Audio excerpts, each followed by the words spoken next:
Halo Sobat Sains Farmasi, pada video kali ini kita akan bahas sedikit tentang kelanjutan video yang kemarin ya Sobat ya. Kemarin kita sudah membahas tentang mata kuliah yang ada di farmasi, dan di video kali ini saya akan membahas spesifik terkait bidang farmakologi, dan dari awal belajarnya apa dan sampai ke tingkat lanjut. Oke Sobat, kita bumper dulu videonya.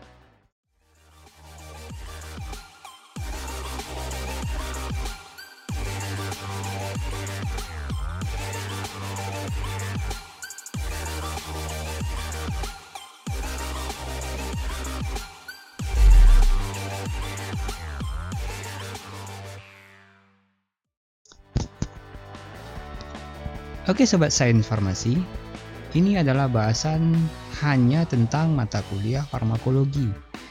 Kuliah farmakologi ini tidak hanya kuliah farmakologi ini saja ya Sobat ya, tetapi di sini ada keterkaitan antara mata kuliah satu dengan mata kuliah lainnya. Misalnya, untuk belajar farmakologi itu kamu harus paham dulu yang dasar, ya seperti belajar spesialit yang terkait nama-nama obat, berikutnya belajar terkait anatomi fisiologi manusia, berikutnya patofisiologi mungkin ya. Nah, di bagian yang dasar ini sangat penting pembelajaran ini ya Sobat ya. Di anfis tadi atau anatomi fisiologi, kamu akan mendapatkan pelajaran tentang struktur dan fungsi daripada organ yang ada dalam tubuh ini. Terus lagi ya semua bagian-bagian ya di dalam bagian tubuh ini ya, mulai dari anatomi maupun fungsinya.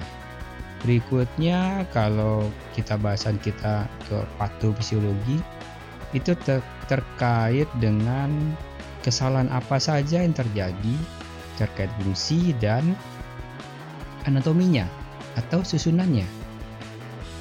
Dari dua mata kuliah ini saja kamu sudah mendapatkan dasar daripada farmakologi ini. Dan tenang saja Sobat ya, semua mata kuliah ini dasarnya betul sudah didapatkan di SMA, tepatnya ketika kamu sudah belajar biologi ya Sobat ya. Kamu belajar biologi di SMA atau SMK, ini kaitannya langsung terhadap farmakologi ya, kaitannya langsung terhadap farmakologi. Oke Sobat, untuk step berikutnya kamu mungkin masuk ke pengantar farmakologi ataupun farmakologi dan toksikologi. Nah, di tempat gua ngajar, di situ dijelaskan bagaimana hubungan dengan dasar-dasar farmakologi.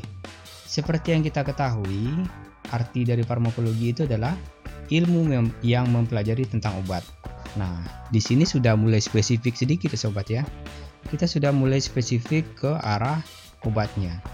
Dan di sini hanya mempelajari tentang dasar-dasar daripada farmakologi saja. Mulai dari apa itu ADME, berikutnya liberasi, berikutnya farmakokinetik, farmakodinamik, dan lain-lain.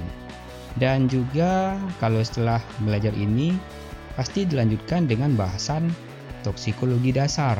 Nah, ini adalah rangkaian dari materi farmakologi yang dasar ya Sobat ya. Berikutnya, untuk yang tingkat menengah, kalau saya menyebutnya tingkat medium ya Sobat ya, kamu akan mendapatkan praktikum-praktikum yang berhubungan dengan farmakologi. Nah, kalau di yang dasar tadi mungkin ada praktikum anfisman ya. Kamu di situ belajar mengetahui anatomi dan fungsinya. Kamu akan masuk lab di situ dan mendapatkan pembelajaran terkait patung ataupun pentom ya Sobat ya, yang digunakan pada praktikum anfis dan patofisiologi. Namun pada penelitian farmakologi kamu akan belajar terkait obat. Nah, di sini kamu akan ketemu dengan hewan-hewan percobaan. Ya, biasanya di sini hanya dipakai mencit dan tikus.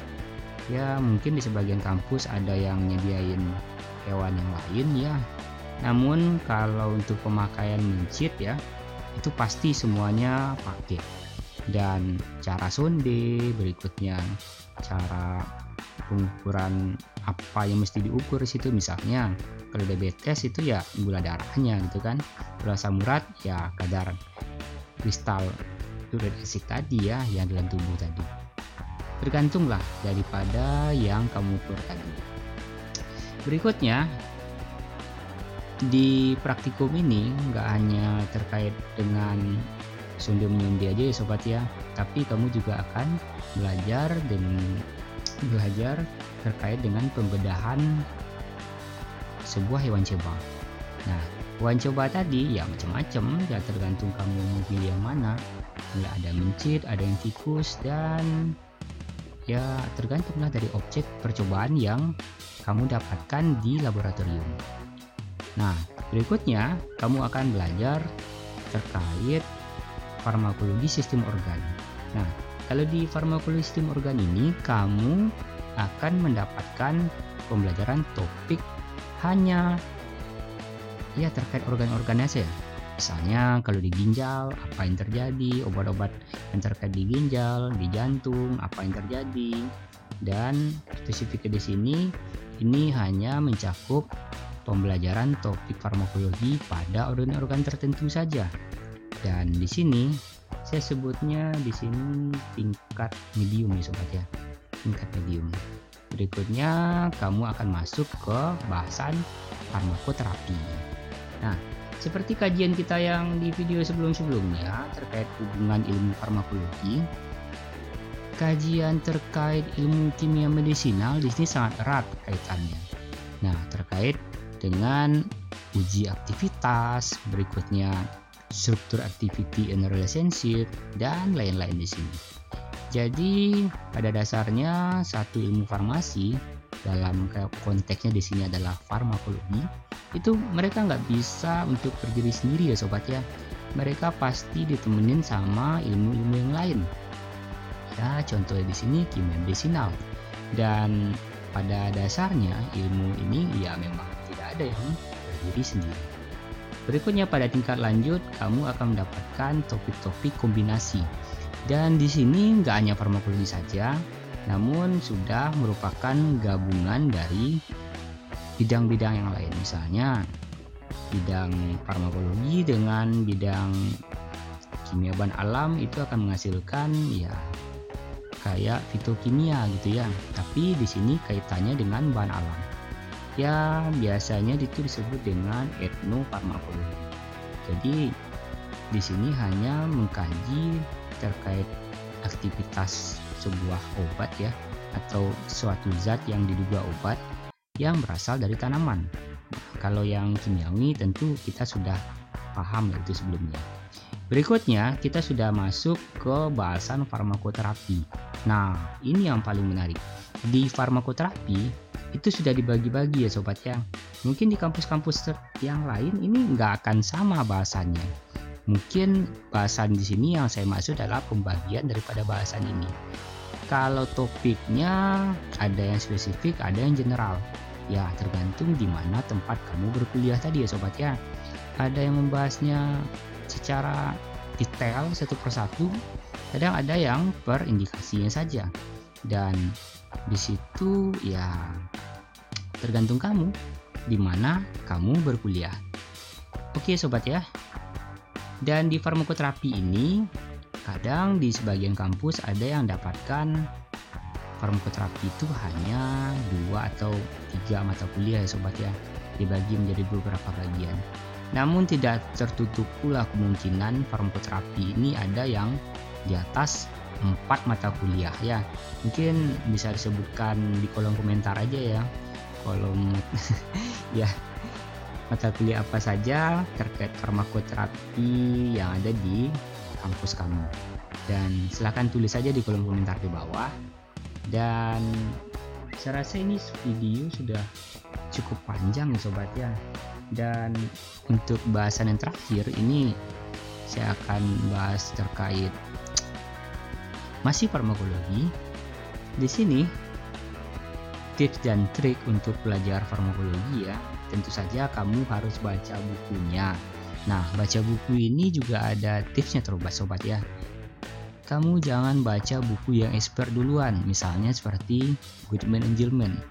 Saya yakin kamu pasti bakal pusing duluan. Nah, sarannya di sini kamu baca dulu buku-buku yang bersifat dasar dulu terhadap farmakologi. Nah, tentang buku-buku farmakologi kamu bisa cek link di bawah ya. Saya juga pernah bahas video terkait buku-buku yang diperlukan untuk belajar farmakologi, dan di video tersebut saya sebutkan 7 buku untuk belajar farmakologi. Dan sarannya di sini kamu baca dulu buku yang basic, berikutnya tingkat menengah, dan berikutnya ke tingkat expert. Baru nanti kamu bahas jurnal-jurnal terkini terkait kefarmasian. Oke sobat ya, saya rasa ini video sudah cukup panjang, di atas 10 menit juga ini videonya. Dan having fun bagi kamu yang sudah masuk farmasi, dan ini adalah informasi yang sangat menarik bagi kamu yang tertarik untuk masuk farmasi, dan bagi kamu yang hanya sekedar lihat saja video ini, semoga kamu dapat mendapat pencerahan terkait luasnya bidang ilmu kesehatan. Jangan lupa like videonya, share video ini kepada teman kamu yang lain. Ingat share linknya sobat ya. Berikutnya komen di bawah terkait komentar kamu tentang video ini, tapi komentar positif ya sobat ya. Dan yang paling penting jangan lupa subscribe channelnya. Dan untuk bahasan berikutnya kita akan bahas tentang peluang kerja ya sobat, peluang kerja di farmasi, masih terkait topik kuliah farmasi. Oke, salam, sampai jumpa di next video. Salam Sains Farmasi YouTube channel.